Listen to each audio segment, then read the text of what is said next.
खुशामदीद और सबब खैर जनाब। मुझे यकीन है बचपन में आपने भी वो कहानियां पढ़ी होंगी जिसमें वो कोई एक शख्स जो है वो किसी ऐसे वो जिसे कहते हैं अमृत धारा पी लेता है, जिसके साथ फिर वो बच्चा हो जाता है, फिर से जवान हो जाता है।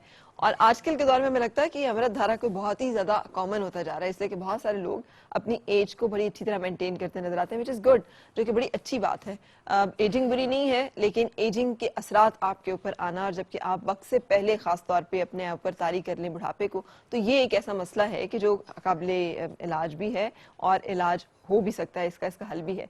वो कैसे किया जा सकता है और इसके लिए क्या क्या टेक्निक्स और क्या क्या सोचें और क्या क्या बातें और क्या क्या टिप्स हैं, वो सब आज हम आपके साथ शेयर करने की कोशिश करेंगे। और नाम तो हमें लेने की जरूरत नहीं है, आप जानते हैं कितने फिल्म स्टार्स, कितने अदाकार, कितने टीवी इंडस्ट्री के लोग, कितने अदरवाइज लोग जो है वो ऐसे हैं जो कि जितनी उम्र की हैं उससे बहुत कम लगते हैं। सो आज हमारा जो पैनल है इस बारे में आपको अपनी एक्सपर्ट ओपिनियन देगा। सबसे पहले डॉक्टर असद तबीजुद्दीन साहब, अस्सलाम वालेकुम, साइकियाट्रिस्ट हैं आप। जी, तो अब अगर मतलब बुढ़ापे का इलाज करना हो तो भी हमें कोई साइकियाट्रिस्ट के पास जाना पड़ेगा? आई थिंक पॉसिबली जो ज़रूरत है उस बात ही हमें समझना चाहिए एजिंग को। जैसे आपने कहा कि ageing is a normal process, हर किसी के साथ होता है, लेकिन अगर एज अप्रोप्रिएटली आए तो I think that's always useful. और जो हमारा कंसर्न है वो ये कि not always that you need to come to a psychiatrist, because एक टर्म है जिसको हम कहते हैं हेल्दी लाइफस्टाइल। अगर हमारा हेल्दी लाइफस्टाइल हो जिसमें हर चीज़ आ जाती है, आपका उठना बैठना सोना समझना, I think that would possibly make sure कि आपकी एज होगी लेकिन एक बड़ी अप्रोप्रिएटली होगी। अच्छा, लाइफस्टाइल की जो आपने बात की डॉक्टर, मैं जरा पैनल इंट्रोड्यूस करा लूं फिर हम गुफ्तगू में आते हैं। आप बड़े जगह पे मौके पे बैठे हुए कहते हैं, मुझे कहते हैं ना we are what we think, so आप उसको रिप्रेजेंट करें, we are what we eat. So हमारी न्यूट्रिशनिस्ट मदिया जो है वो हमें बताएंगी कि खाने और सोचने के कॉम्बिनेशन से कैसे हम इन चीजों पे काम कर सकते हैं। नाहिद, अस्सलाम वालेकुम। वालेकुम अस्सलाम। कैसी हैं? बिल्कुल ठीक। नाहिद जो है वो हमें एज रिवर्सल योगा और योगा की टेक्निक्स बताएंगे। अस्सलाम वालेकुम डॉक्टर स्माइला। वालेकुम सलाम। कैसी हैं आप? अल्हम्दुलिल्लाह। आजकल आप लोग हैं वो जादूगर जो असल काम करते हैं। मतलब ये सारी चीजें जो बाकी चीजें थी तो हमेशा से एग्जिस्ट कर रही थी, लेकिन ये आके एकदम से रेवोल्यूशन आया है, वो मेरा ख्याल है आप लोगों की इंजेक्शंस और आप लोगों की टेक्निक्स, है ना? ऑलमोस्ट नहीं, 100% सही हुए। मतलब बाकी चीजें भी हैं लेकिन ये तो सोने पे सुहागा है। डेफिनेटली। क्या वो टेक्निक्स हैं जो आपके ख्याल में एग्जिस्ट करती हैं जिसके साथ लोग आजकल झुर्रियां नहीं आने देते, या फिर सिलवटें नहीं पड़ती हैं, या फिर फ्रेश रहते हैं? एंटी एजिंग के लिए अचानक से नहीं होता कि one day we wake up 40s में और 50s में और हम कहें कि ये सब कुछ वैनिश हो जाए। ऐसा पॉसिबल है, लेकिन बेहतर है कि अगर हम डिले एजिंग की बात कर रहे हैं कि हाउ टू डिले एज, तो उसमें प्रिवेंशन और taking care of your skin is very important ना।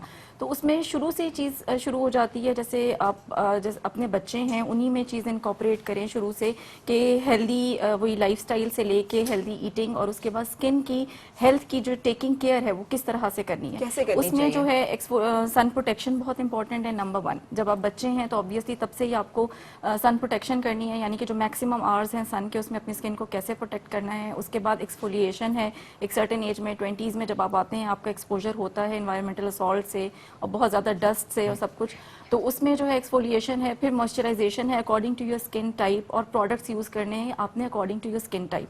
उसमें जो है आप डिले एजिंग ले सकते हैं, यानी कि आप अगर शुरू से इन चीज़ों को आपने इंटेलिजेंटली इनकॉपरेट किया है, किसी से पूछ के या खुद से अपनी स्किन टाइप को जानते हुए और अपनी स्किन कंडीशन को जानते हुए, तो आप इस पर बहुत अच्छा काम कर सकते हैं। उसके बाद जब आप 20s से ऑनवर्ड्स मूव करते हैं 30s में, तो आपने क्या लगाना है to protect your skin from wrinkles and fine lines और पिगमेंटेशंस। पिगमेंटेशंस और brown spots are also sign of जल्दी जो पहला साइन है एजिंग का वो यहीं से स्टार्ट होता है, it relates with sun exposure.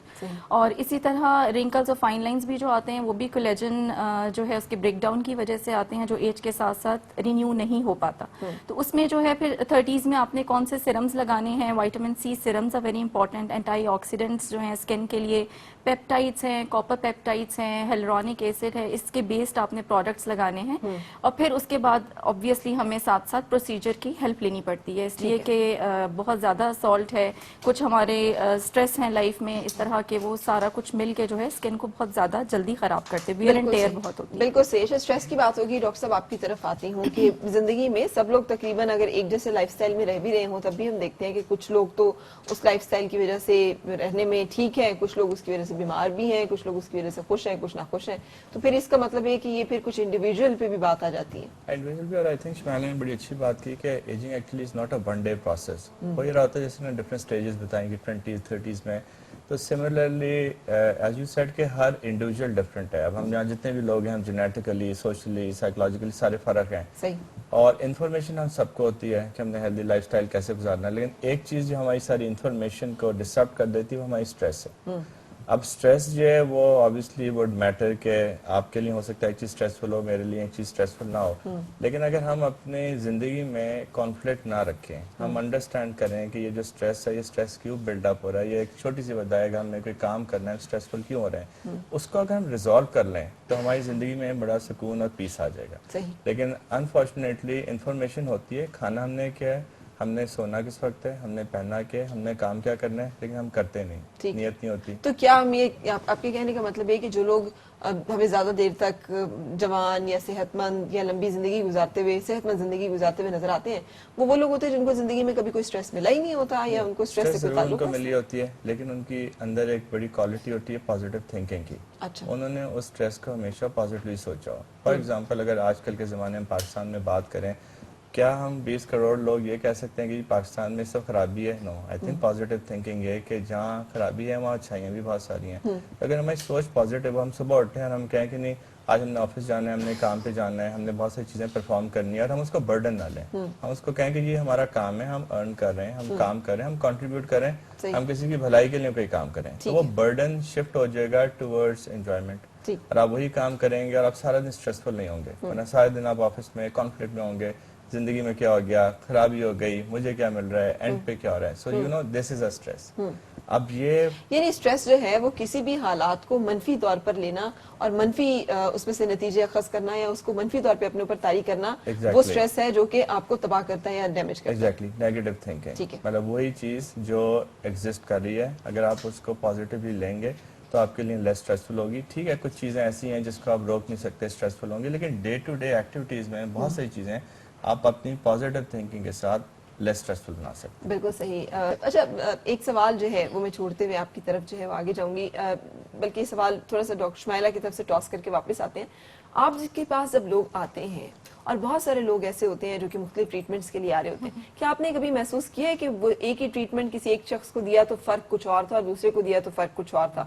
यानी प्रोडक्ट्स वही हैं, चीजें वही हैं जो कि शायद 2 लोग इस्तेमाल कर लें, लेकिन दोनों पे उसके नतीजे और असरात फर्क आ रहे हैं। बिल्कुल Farah, this is a very common phenomena जो हम लोग फेस करते हैं। उसकी वजह ये होती है कि जिस तरह हर बॉडी हर मेडिसिन को डिफरेंटली रिएक्ट करती है, इसी तरह हर प्रोसीजर और हर स्किन के जो एप्लीकेशंस हैं वो हर स्किन के लिए डिफरेंट हो सकती हैं। मतलब जरूरी, और ये आपको देखने के बाद, पेशेंट को देखने के बाद और उसको एप्लीकेशंस देने के बाद हमें 2 वीक्स में अंदाजा हो जाता है कि ये एप्लीकेशन या ये स्किन किस तरह रिएक्ट कर रही है इस प्रोसीजर को या एप्लीकेशन को। ठीक है। उसमें ये होता है कि बाज़ दफ़ा फिर हमें कंबाइन करने पड़ते हैं प्रोसीजर्स, डिफरेंट प्रोसीजर्स को इनकॉर्पोरेट करना पड़ता है जिनको ज़्यादा ज़रूरत होती है, जिनकी स्किन लेट रिएक्शन दे रही होती है प्रोसीजर्स का। सही। तो इस तरह फ़र्क पड़ता है। तो इससे तय होता है कि इसका मतलब है कि कोई ना कोई डिफरेंस इंडिविजुअल के अंदर, जो डॉक्टर साहब अभी कह रहे थे, तो वो वही सोच का, ग़िज़ा का, माहौल का, चीज़ों को लेने का फ़र्क होगा कि जिसके साथ हो सकता है कि चीज़ें आपको बहुत अच्छी अगर मिल भी रही हो तो आपको उतना अच्छा असर न छोड़ रही। ब्रेक के लिए रुकते हैं और फिर आपसे मुलाकात।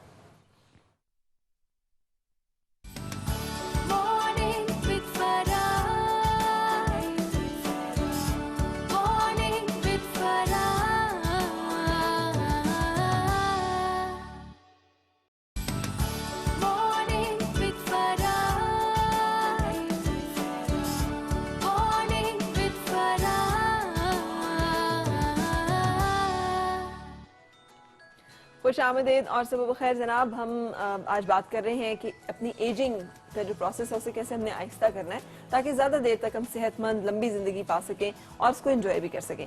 उसमें हमारे आज के जो पैनलिस्ट हैं, जिसमें डॉक्टर असद जो कि साइकेट्रिस्ट हैं, मदिया न्यूट्रिशनिस्ट हैं, योगी जो कि अभी तक हमारी चुपचाप बैठी हुई है नाहीद, वो हमें बताएंगे रिवर्सल योगा और उसकी टेक्निक्स, डॉक्टर शुमाइला जो कि डर्मेटोलॉजिस्ट हैं, इन सबसे हमारी बातचीत हो रही है। अभी जो सवाल था, चेहरे पे काले काले तिल बन गए हैं, उनके बता रही हैं कि तिल अपीयर होना शुरू हो गए। एक तो ये सन ब्लॉक का बहुत ख्याल रखेंगी। SPF 100 का कोई भी सन ब्लॉक ये लगाएंगी सुबह उठ के फेस वॉश करने के बाद, और उसको एवरी 4 आवर्स के बाद टिल 4 o'clock ठीक ये रिपीट करेंगी। चाहे ये ओवन के सामने जा रही हैं कुकिंग करने के लिए, या इनका एक्सपोजर है बाहर बच्चों को लेने ले जाने का, या व्हाटएवर ये करती हैं। उसके अलावा विटामिन C का सिरम्स मार्केट में अवेलेबल हैं, 25% तक वो अप्लाई कर सकती हैं। होम रेमेडी में ये कर सकती हैं कि जब धूप से आएँ या बहुत ज़्यादा हीट एक्सपोजर से वापस आएँ तो इक्वल क्वांटिटी में टोमेटो पल्प और एलोवेरा के प्लांट का पल्प निकाल लेना है उसमें ठीक से लीव में से। वो निकाल के इक्वल क्वांटिटी में उसको मिक्स करके ये 15 मिनट्स तक अप्लाई करेंगी और उसके बाद वॉश कर लेंगी। तो इसमें टोमेटोज में बहुत कैपेसिटी है और एलोवेरा में भी कि सन एक्सपोजर के इफेक्ट्स को कम करती देते है। हैं। ठीक है, तो ये टिप्स जो है ये आप ट्राई करके देखें और मुझे यकीन है आपसे फायदा होगा आपको। डॉक्टर असद, आप बता रहे थे कि स्ट्रेस जो है वो एक काम कर रहा होता है कि हमारा मुदाफ़ती जो निज़ाम है उसको कमज़ोर कर रहा होता है। सो हमने अगर उसको हम कमज़ोर ना पड़ने दें तो फिर हम अपनी ज़िंदगी में इन्फेक्शंस और मुख्तलिफ चीज़ों को होने से बचा सकते हैं। एक्चुअली लोगों का ये ख्याल है कि जब हम ये स्ट्रेस की बात करते हैं तो ये कोई हवा में बात है कि आप स्ट्रेस ना लें। एक्चुअली अगर आपकी कोई स्ट्रेस है जो कंटिन्यू है, जो सस्टेन कर रही है और एटलीस्ट अबाउट फॉर 6 वीक से ज़्यादा हो जाती है, तो आपका जो बॉडी का एक डिफेंस सिस्टम है, जिसको हम इम्यून सिस्टम कहते हैं, वो खराब होने शुरू हो जाता है। ठीक है। और बॉडी के अंदर एक कॉर्टिसोल, जिसको हम स्टीरॉइड्स भी कहते हैं, वो सिक्रीट ज़्यादा होता है। उसकी वजह से एक हार्मोन या केमिकल है इंटरल्यूकिन 6, वो आपके अंदर एक इन्फ्लेमेशन या डिस्ट्रक्शन शुरू कर देता है। तो जैसे उस्मान ने सवाल किया कि जी किसी के अंदर इलनेस जल्दी आ जाती है, किसी के अंदर देर से आती है। रीजन ये होता है कि वो इंटरल्यूकिन 6 डैमेज करना शुरू कर देता है, आपके इम्यून सिस्टम को खराब करता है। आपने खुद नोटिस किया होगा कि जब आप कभी स्ट्रेस में होते हैं, आपका एकदम फ्लू हो गया, कफ हो गई, नज़ला जुकाम हो गया, पेट में दर्द हो गया, डायरिया हो गया। व्हाट हैपेंस एक्चुअली हो ये रहा होता है कि जब आप स्ट्रेस में आते हैं, इम्यून सिस्टम आपका कॉम्प्रोमाइज होता है, इन्फेक्शन अंदर आते हैं and then they cause a destruction. और एक और इंटरेस्टिंग फैक्ट ये कि रिसेंटली जो एक रिसर्च है वो ये है कि आपकी स्ट्रेस की वजह से ये जो आपके सेल्स हैं, चाहे आपके स्किन के सेल्स हैं या बॉडी के सेल्स हैं, उनको रेप्लिकेट होने में एक डीएनए का एक पोर्शन होता है जिसको टेलोमियर कहते हैं। तो टेलोमियर जो है वो इन्फ्लेमेशन की वजह से खत्म हो जाते हैं। अच्छा। अब ये समझें कि आपकी जो सेल्स हैं बॉडी के, उन्होंने हेल्दी लेने के लिए एक्टिवेट होना है, रेप्लिकेट होना है। तो अगर वो लेट्स से किसी स्टेज पे उनकी रेप्लिकेशन रुक जाए तो ऑब्वियसली स्किन के सेल्स नहीं बनेंगे, बॉडी के सेल्स नहीं बनेंगे, ब्रेन की बात हो रही थी, न्यूरॉन्स नहीं डिजेनरेट हो जाएंगे। सही। तो ये सारा भी लिंक्ड है टू स्ट्रेस। ठीक है। अच्छा, मैं इसको लिंक करती हूँ ख्वातीन के साथ। बहुत ब्लंट एक क्वेश्चन जो है मैं करने जा रही हूँ, माफ कीजिएगा, but very much like me. जैसे मैंने अभी शुरू में कोट किया था कि हुजूर सल्लल्लाहु अलैहि वसल्लम के अल्फाज के मुताबिक कि मैं पनाह मांगता हूँ बूढ़ा कर देने वाले साथी से, रफीक से। ख्वातीन की जिंदगी में हमारे स्ट्रेसर बहुत ज्यादा होता है, जिसमें एक साथी जो है, एक कंपेनियन जो है, वो मुसलसल घर में, वो जरूरी नहीं कि शौहर हो, वो सास का फैक्टर भी हो सकता है, वो कोई और फैक्टर ऐसा जो कि स्ट्रेसर होता है, लेकिन वो कंटिन्यूस साथ है जो मुसलसल स्ट्रेस दे रहा होता है। अब मुझे बताएं how to deal with that, कि ये जो आप सारे असरात कह रहे हैं ये उस पर ना आए। और उससे डील करने का जो सबसे बेहतरीन तरीका मैंने जिंदगी में पाया वो ये कि आप योगा करें, मेडिटेट करें, खाएं पिएं, खुश रहें, जो है उसको एंजॉय करें, जो नहीं है उसे भूल जाएं, उसे छोड़ दें, उस पे अल्लाह कॉस्ट। और आप बिल्कुल डिटॉक्स और वो कह रहे हैं कॉस्ट बहुत होती है, हम लोग कर नहीं सकते, उसको अल्टरनेट ये है कि आप योगा कीजिए। आज आप हमें एज रिवर्सल योगा बताने वाली हैं, बहुत जबरदस्त किस्म का बताने वाली। जनाब आई मैदान में। डॉक्टर साहब ये सवाल आपके मैंने छोड़ा है, इस पे बारे में बात करेंगे, लेकिन जब तक नाहिद हमें एज रिवर्सल योगा बताना शुरू करती है, ब्रेक के लिए रुक रहे हैं और फिर आपसे मुलाकात।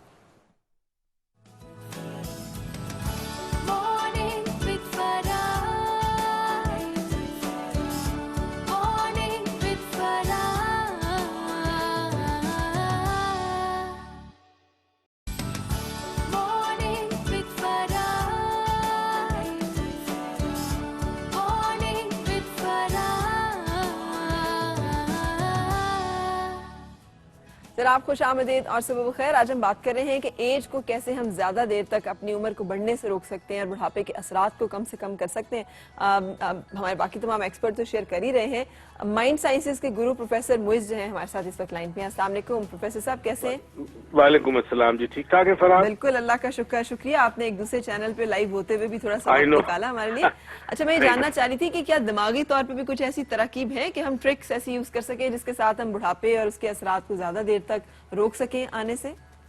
डेफिनेटली। देखिए, एक चीज याद रखिए, मुझे नहीं पता आपके कौन मेहमान बैठे हुए, वैसे सबको सलाम मेरी तरफ से। वालेकुम अस्सलाम।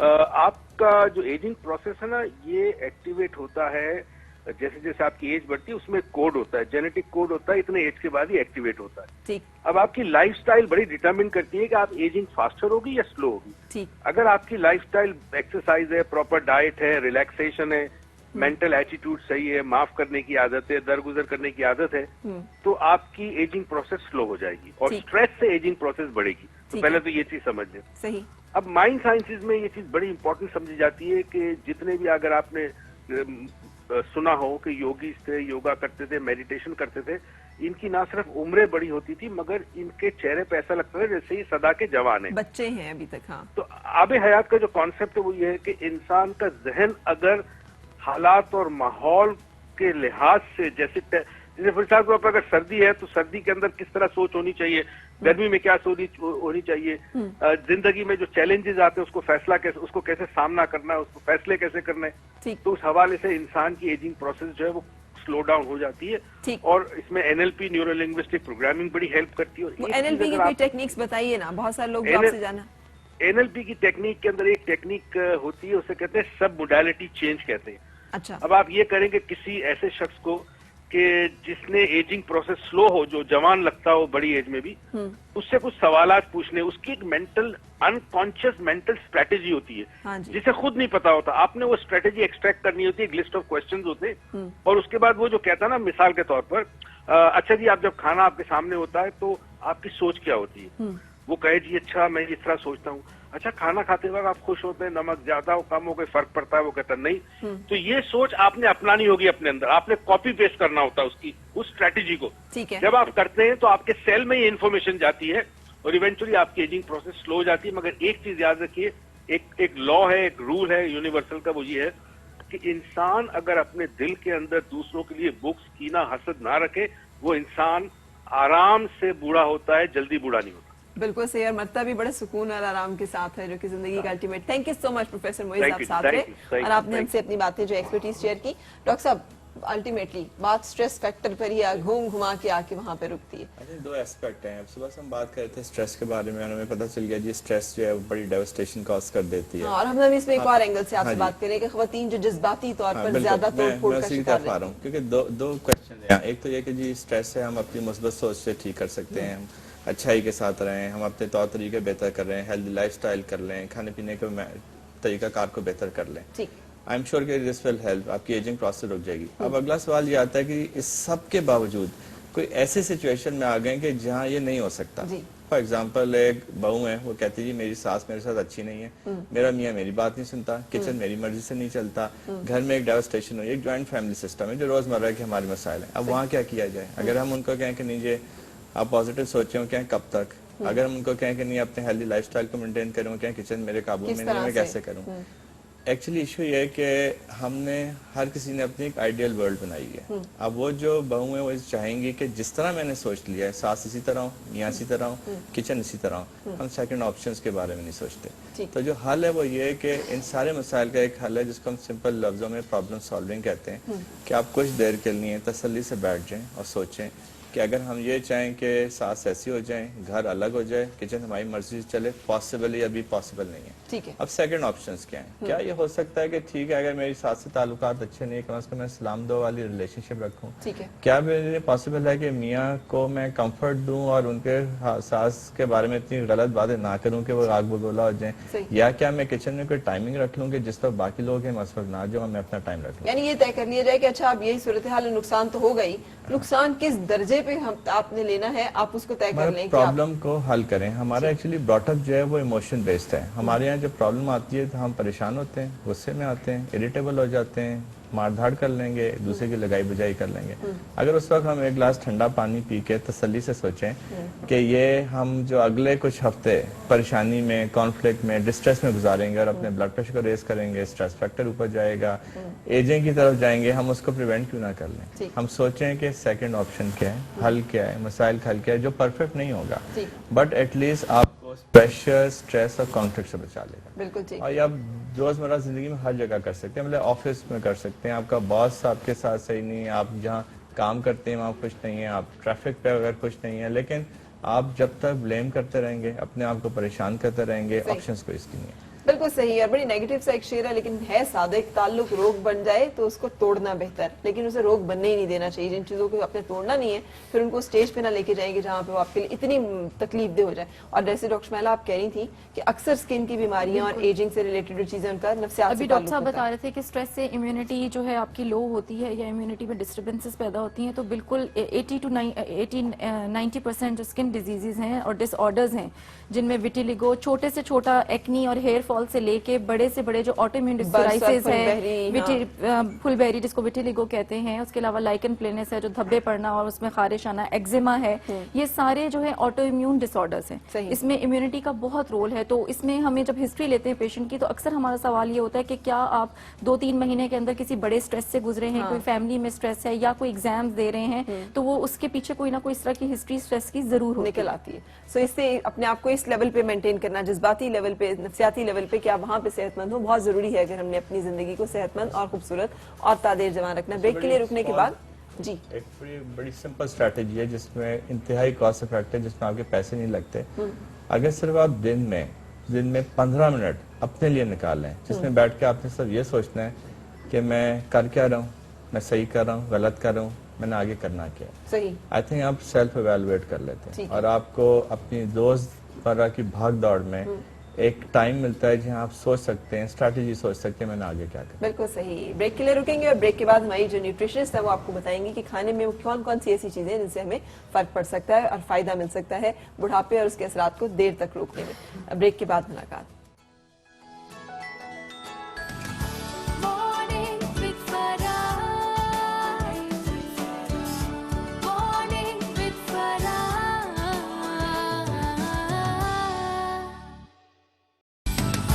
Morning with Farah. Morning with Farah.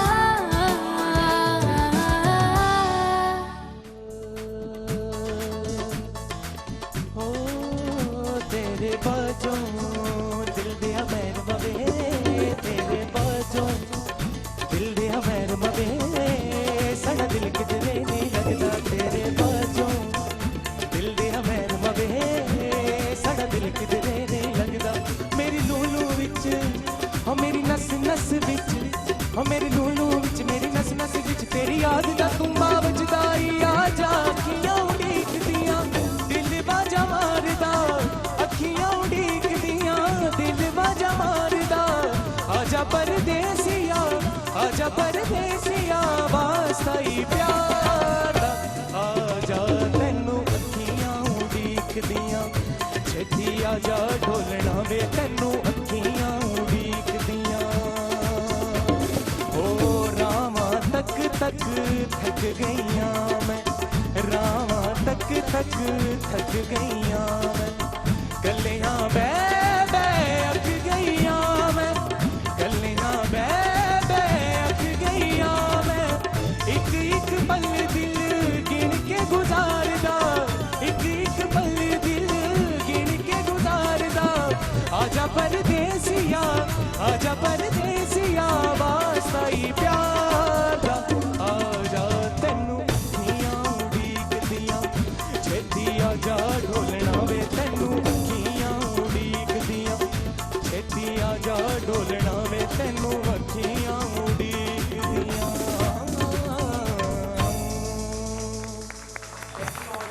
बहुत शुक्रिया शुएब आपके शो पे तशरीफ लाने का। कैसे हैं, कैसी गुजरी जिंदगी? अल्हम्दुलिल्लाह, अच्छा, तो ये बताइएगा, ये जीतते जीतते रह जाना मुश्किल?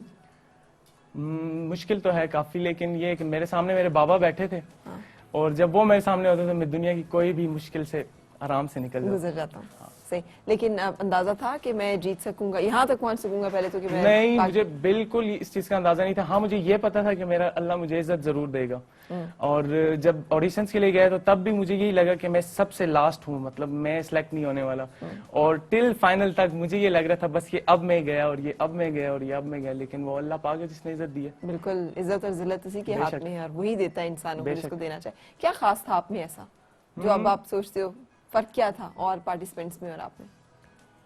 अगर ये फर्क सोचने लगे तो शायद वो चीज मुझसे छिन जाए जो मुझे अल्लाह ने नहीं, दी। कोई रियाजत थी, कोई नहीं, बचपन से रियाजत आप तो कुछ मेरी सीख बिल्कुल रहे नहीं थे? थी, मैंने किसी से नहीं सीखा और ये सब मेरा शौक था रातों को हेडफोन लगा के सो जाना, म्यूजिक सुनते सुनते सो जाना, और कभी किससे डांट खा ली, कभी किससे ये, कभी ऑफिस में मुझे कहा कि यार तुम क्या एनी टाइम म्यूजिक के पास लगे रहते हो और यहाँ पे नहीं है स्कोप शावर में और ये और वो। लेकिन मुझे ये लगता था कि मुझे एक दिन अल्लाह चांस देगा और वो मेरा दिन होगा। अच्छा, तो वो ऑडिशन वाला दिन मेरा था। उससे थोड़ा सा फिर अपने बारे में बताएं कि पेशावर से ताल्लुक जी और बिल्कुल। क्या क्या पेशावर से ताल्लुक है और हमारी फैमिली स्पोर्ट्स फैमिली है। मेरे दादा अबू पेशावर की फुटबॉल टीम के कैप्टन थे अच्छा और मेरे बाबा माशाल्लाह 9 time mister Pakistan runner up रहे हैं बॉडी बिल्डिंग में। अच्छा, और तो आप कहाँ से आ गए भाई? खान साहब कहाँ से हो गए आप बीच में? थोड़ा सा ये था कि शौक था, उनको भी बाबा की आवाज भी अच्छी थी लेकिन उनको मौके नहीं मिले, तो बस हमें अल्लाह ने मौका दे दिया। सही। तो अगर वो ये ना आप ना आते, फर्ज किया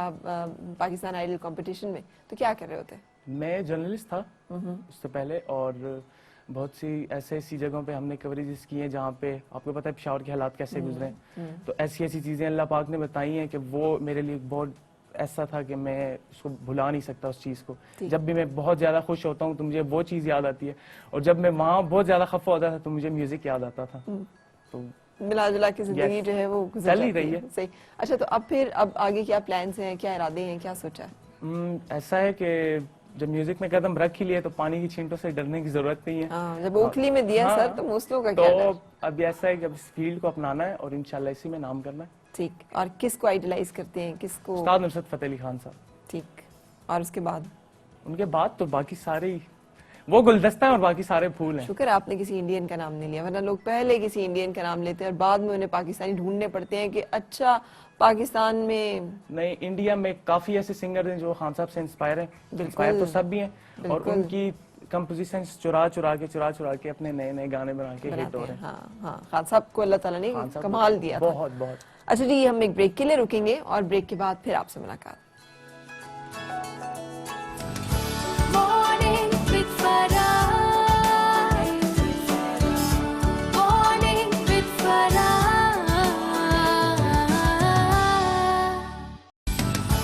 Morning with Farah. Morning with Farah. खुशामदीद और सुबह खैर जनाब। पाकिस्तान आइडल के रनर अप मेरे साथ हैं आज शुएब, जो कि बहुत खूबसूरत अंदाज में गाते हैं और उनके गाने हम सुन रहे हैं। शुएब, वैसे जो लोग कहते हैं कि यार बड़ी ज्यादती हुई, इसको असल में जीतना चाहिए था, तो ये बातें कभी दिल नहीं दुखाती हैं? और प्रोग्राम के बारे में बड़ी कंट्रोवर्सीज भी आई कि जजेस बड़ी इंसल्ट कर देते थे, बड़ी ही ज्यादा बदतमीजी से बहुत लोगों को उन्होंने बात की, तो कभी ये भी एहसास होता था? नहीं, मुझे ऐसे कोई एहसास नहीं हुआ क्योंकि मैंने तीनों जजेस से बहुत ज्यादा सीखा, और हदीका मैम, अली सर, बुशरा आपा, मतलब बहुत ज्यादा प्यार करते थे और बहुत ज्यादा मतलब हमें प्यार वो कहीं फिर कैमरे के परे ही करते होंगे? नहीं, क्योंकि नहीं, कैमरे पे तो नहीं, बेइज्जती करते नजर आते हैं। कैमरे पे भी करते थे और जो जेन्युइन चीज होती थी वो बताते थे। ठीक। और सुरों में हेर फेर मैं करता था क्योंकि मैं ट्रेंड नहीं था, तो इसलिए मुझे उसमें कोई शर्मिंदगी नहीं थी कि मुझे कोई टॉन्ट कर रहा है कि यार शुएब आपने गलत गाया। तो बिल्कुल मैं गा सकता हूँ गलत, अगर मैं सही गा सकता हूँ तो गलत भी गा सकता हूँ। ठीक है जनाब। अच्छा, एक गाने की फरमाइश जो है वो मैं कर दूं? जी बिल्कुल। ये गाना सुना दो, भले टाइम बचे ना बचे, अच्छा। और फिर जो भी बातें हों। जी। तो वो सजाद अली साहब का बहुत खूबसूरत सा, साहिल पे खड़े हो तुम्हें क्या गम गम चले जाना। साहिल पे खड़े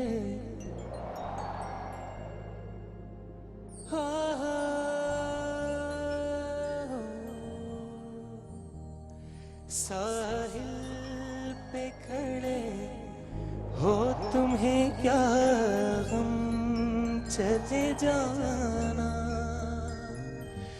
साहिल पे खड़े हो तुम्हें क्या गम चले जाना। मैं डूब रहा हूँ अभी डूबा तो नहीं हूँ।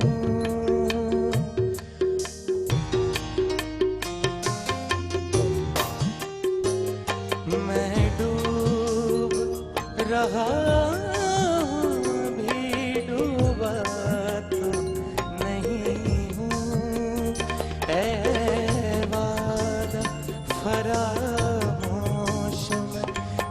सा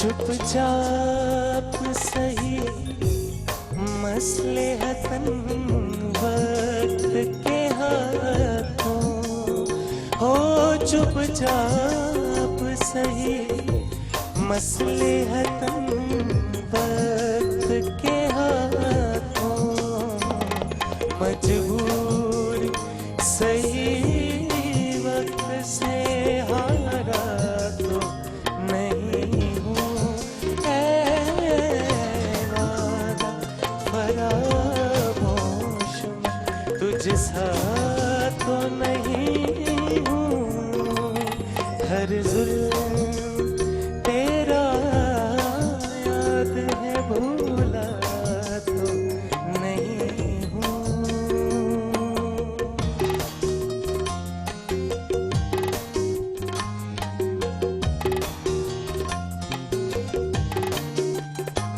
इस शेर में बहुत सच्चाई है जो भी मैं कहूँगा।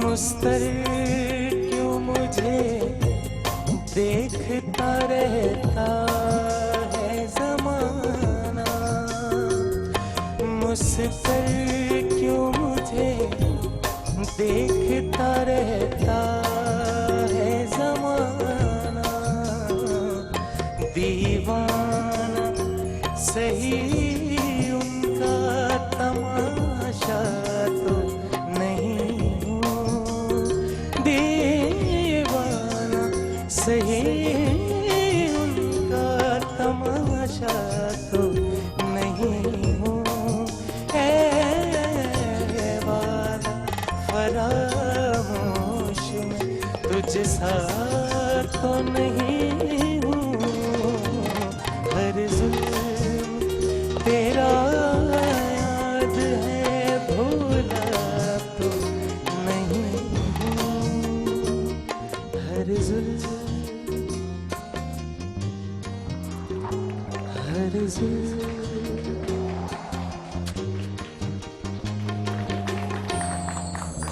जबरदस्त जनाब। ब्रेक पे जाने से पहले ये मेरे जो 4 भाई लोग यहाँ बैठे हुए हैं जिनके नाम आज तक मैंने पूछे ही नहीं, जो कमाल करते हैं। अस्सलाम वालेकुम, क्या नाम है? ज़ैगम रियाज। जैगम, जैगम 2, ठीक। और कैसर अब्बास, कैसे जरा हिल के दिखाओ जैसे आप करते हो, जैसे आप वो कर रहे होते हैं। हाँ हाँ, थैंक यू। और आप? गजन अब्बास। हाँ, गजन अब्बास। गजन अब्बास। गजन का मतलब क्या हुआ? लातीनी ज़बान का लफ्ज़ है। ओहो, वसीम अब्बास। वसीम, ये में आता है, इसलिए मैं समझ। Thank you so much. Break के लिए रुकते हैं जनाब और फिर आपसे मुलाकात। Morning with Farah. Morning with Farah.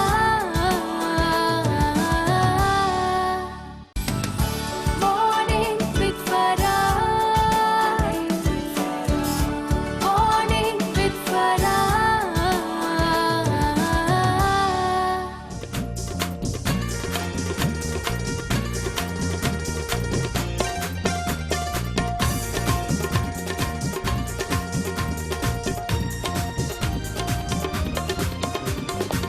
वे सोने दिया कंगना वे सौदा इको जिया दिल देना ते दिल मंगना वे सौदा इको जिया दिल देना ते दिल मंगना वे सौदा इको जिया ओ वे सोने दिया कंगना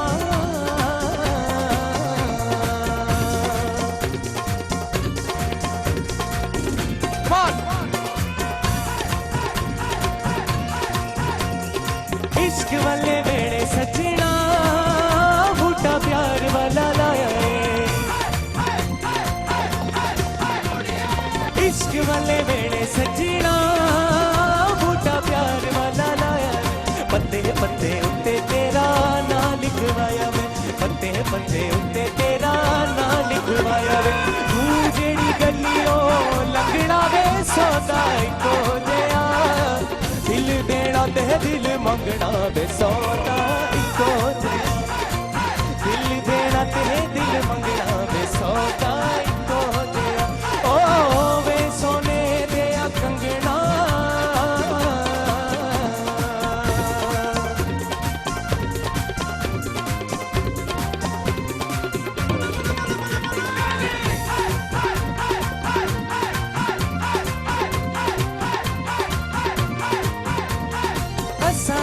तकना वे तेनू अद्धा बुआ ढोके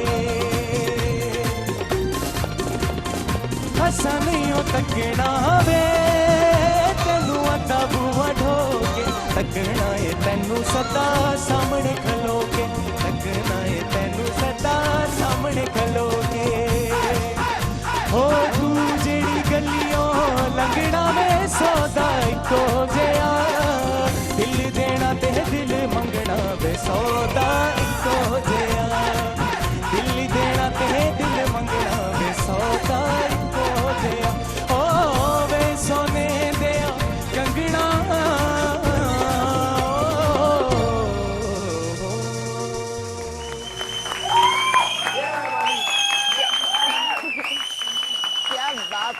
क्या बात है। ये इतने डिफरेंट जॉनरास, मतलब मलका तरन्नुम नूरजहां को भी गा लेना, पंजाबी भी, फिर कहीं पश्तो का कोई आहंग नहीं आता आपकी आवाज में, कोई पता नहीं चलता। अच्छा, ऐसा है कि मैं पठान नहीं हूँ, अच्छा, पहली बात, लेकिन मुझे खुशी है कि मैं पेशावर से हूँ, मैं पठानों से हूँ, ठीक, लेकिन मैं पठान नहीं हूँ। ठीक। और मैं खान हूँ लेकिन दहशतगर्द नहीं हूँ। हाँ, हाँ? मैं बोलता उर्दू लेकिन करता पश्तो हूँ। अच्छा ठीक है। अच्छा, तो ये कौन सा खुद पसंद है, अपना स्टाइल कौन सा, मतलब सिर्फ म्यूजिक की जिसमें आप सबसे ज्यादा अपने आप लेकिन को लोग comfortable- एंजॉय करने के लिए म्यूजिक सुनते हैं और लोगों को ज्यादातर फास्ट म्यूजिक पसंद है, नाचना गाना हल्ला गुल्ला।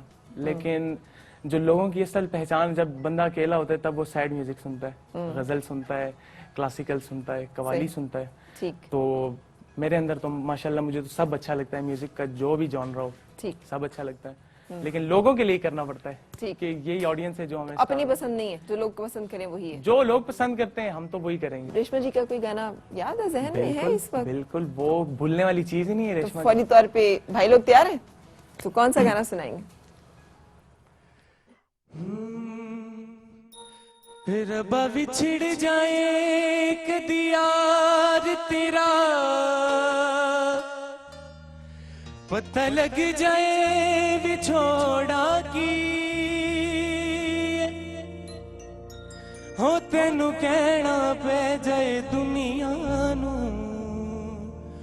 माही बाज न लगदा जी। हो तेनू वास्ता, हो तेनू वास्ता अपने सजना दा, दस इश्क दा दारू कीए, हो मेरा यार मिला नहीं ते मार मुका, बिना यार दे जीना किए, हायो रब्बा नहीं लगदा दिल मेरा, हायो रब्बा नहीं लगदा दिल मेरा, सजना बाद सजना बाज होया मेरा, हायो रब्बा नहीं लगदा दिल में।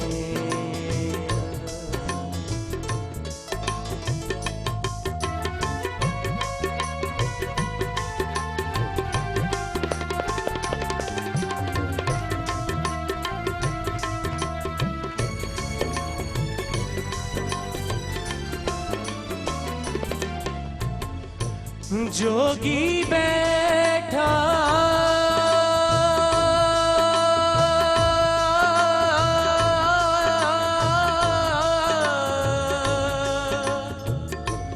बीड़ बजावे, जोगी बैठा बीड़ बजावे, हो दिल मेरे चैन नावे, दिल मेरे चैन नावे, नस पई सपनी, नस पई सपनी, रोवे सपेरा हायो रब्बा नहीं हो लगदा दिल मेरा हायो रब्बा नहीं हो लगदा दिल मेरा। एक बहुत खूबसूरत सा गिफ्ट है। कौन इस गाने पे माइम करेगा? ये एक लम्हे के लिए अगर ये गाना करें तो कौन इसको एक्ट करेगा? कोई एक पहला इसका जो एक अंतरा है, एनीवन? कोई गाना? हाँ, यही गाना, यही हाय रब्बा, एक जरा थोड़ा सा गा दे। एक्ट कौन करेगा इसको? हाँ चले, कैमरे की तरफ फेस करके। हाँ इधर आ जाए, इधर आ जाए। हाय रब्बा नहीं हो लगदा दिल मेरा हाय रब्बा नहीं हो लगदा दिल मेरा सजना बाज सजना बाज होया मेरा हाय रब्बा नहीं हो लगदा दिल मेरा। वाह तुम तो लग रहा था सेलिब्रेट कर रहे हो, हाय रब्बा। अच्छा जी, ब्रेक के लिए रुकते हैं और फिर आपसे मुलाकात। Morning with Farah. Morning with Farah.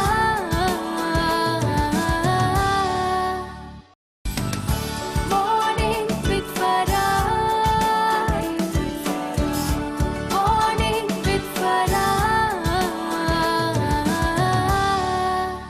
और सब खैर, आज मेरे साथ हैं मोहम्मद शुएब, जो कि पाकिस्तान के 12 जो टॉप सिंगर्स थे उनमें से एक, जो कि रनर अप तक आए और फिर उसके बाद हमने देखा कि बहुत सारे लोगों ने इन्हें ज्यादा पसंद किया उससे, जो कि नंबर 1 पे आया। कभी आपको भी एहसास हुआ यार तेरे से अच्छा तो? हाँ, गपशप में हम एक दूसरे को कहते थे। जमात को मैं कहता था, जमात तू तो ऐवी है, मैं तेरे तो अच्छा सिंगर लोग पसंद करते हैं। मुझे कहता है बैठ पठाना तू ऐसे ही है, मैं पंजाब जीतेगा। मैं कहता था चलो। सही, तो पंजाब पठान चलता था वहाँ? नहीं, वो गपशप में हम कहते थे एक दूसरे को। बाकी ये था कि इम्प्रेस तो पूरे पाकिस्तान को ही करना था। हाँ, और पसंद आपको पूरे पाकिस्तान नहीं किया, उसमें सूबे नहीं थे, उसमें आपका Yes. अपना टैलेंट और आपकी अपनी शख्सियत भी बाज़ औक़ात जो है बड़ा रोल प्ले कर रही होती है। अच्छा जी, तो जानान की उन्होंने फरमाइश की है। जानान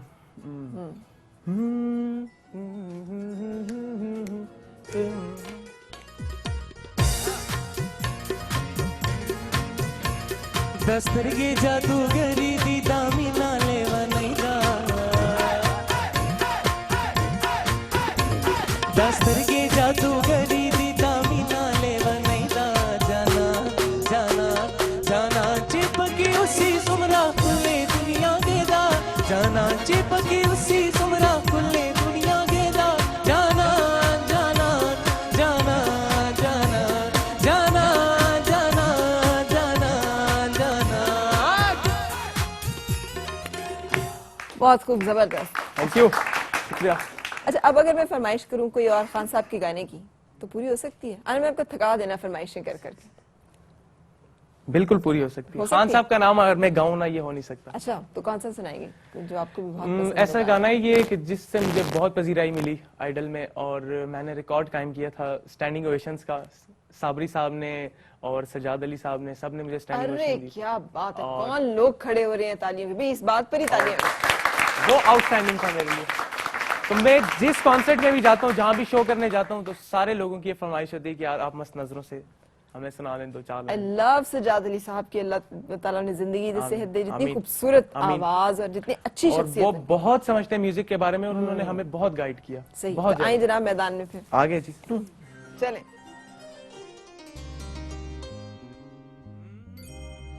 उम्र जलवों में बसर हो ये जरूरी तो नहीं, हर शबे गम की सहर हो ये जरूरी तो नहीं, नींद तो दर्द के बिस्तर पे भी आ सकती है, उनकी आगोश में सर हो ये जरूरी तो नहीं, सब पे साकी की नजर हो ये जरूरी है, मगर सब पे साकी की नजर हो ये जरूरी तो नहीं, कोई दिल में लिए अरमान चला जाता है, कोई खोए हुए ओसान चला जाता है, हुस्न वालों से ये कह दो के ना निकले बाहर, हुस्न वालों से ये कह दो के ना निकले बाहर, देखने वालों का ईमान चला जाता है।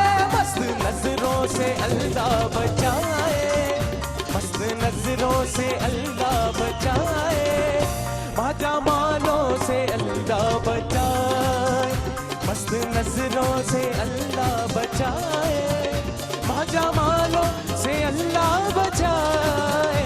हर बला सर पे, हर बला सर पे आ जाए लेकिन, हर बला सर पे आ जाए लेकिन, हुस्न वालों से अल्लाह बचाए, अल्लाह बचाए। मस्त नजरों से तेरे सारे निज़ा गा मा गा मा तेरे सारे निज़ा गा नी नी पा मा पा नी नी सा सा सा सा नी सा सा सा सा नी सा सा सा सा नी सा सा नी सा सा नी सा नी पा मा पा नी सा रे सारे सारे निज़ा गा मा पा गा मा ते पा मा पा गा मा ते पा मा पा गा मा रे सा। मस्त नजरों से अल्लाह बचाए, माजा मालों से अल्लाह बचाए, मस्त नजरों से अल्लाह बचाए, माजा मालों से अल्लाह बचाए। हर बला सर पे आ जाए लेकिन, हुस्न वालों से अल्लाह बचाए, मस्त नजरों से अल्लाह बचाए, माजा मालों से अल्लाह बचाए। क्या बात। एक और सुना देंगे ना, ये तुम लोग बिल्कुल ही भूल गए भाई। यूनिवर्सिटी का नहीं हो रहा फंक्शन। अच्छा अभी, अच्छा ये भी मुझे बताइएगा कि बाकी अल्लाह ने बचाया है अभी तक मस्त नजरों से? ये वो दुआ है जो करके बंदा कहता है अल्लाह कबूल ना कर लेना। खुदा भी ना बच सका मोहब्बत के, हाँ एक महबूब की खातिर सारी दुनिया बना डाली। जी, तो आप बचे कि नहीं? नहीं, मैं कहाँ बचा हूँ, मैं बच्चा होता तो आज मैं यहाँ बैठ। आपकी इस बर्बादी को भी सलाम। ऐसा कोई दरख्त नहीं है जिसको हवा ना लगी हो। सही। हाँ, वो सेनेटर साहब को भी लगी थी। अच्छा अब इजाजत देने का वक्त है, तो आखिरी एक सॉन्ग आपसे सुनते हुए जो कि कोई भी आप हमें सुनाना चाहें आ जाए।